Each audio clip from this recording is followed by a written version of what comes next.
da ke nake gurin yi rayuwata, ke ce zuci ta yi zafi masoyiyata.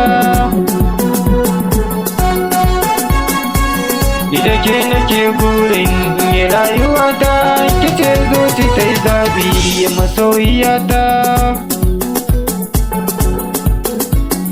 Tilas zana yi aiki masoyiyata, domin ki nake ginin ɗaki mai sukuwa ke fitar doki.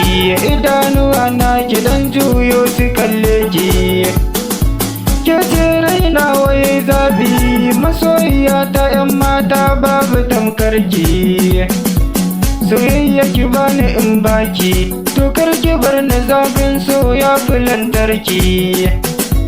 Ki zauna ranki in huta, duk magautanmu ne zan ba su mamaki. Lambun so zo mu ɗarata, da ni da ke furen soyayya mu tsinka.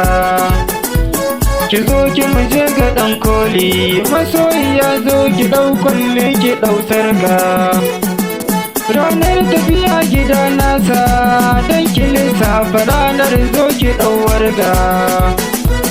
A zuciya son ki ya shuka, yayi rasa da 'ya'ya zo ki ɗan tsinka.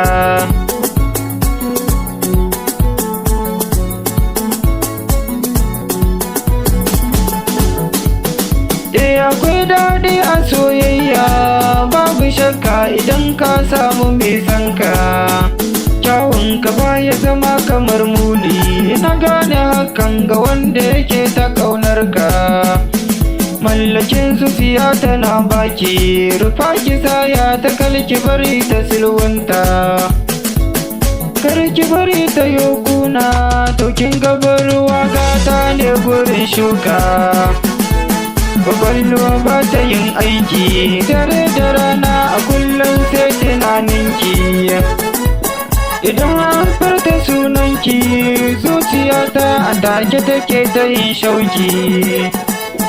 A 'yan mata da na duba, masoyiyata a lallai babu tamkarki. San raina dai ka yara ta, dare da rana akwai kirko na addini.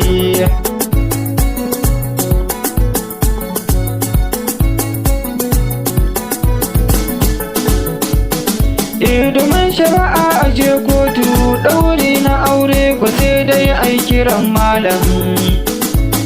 Shi sihiri na boka ne, 'yan addu'a kake koya je kabin malam.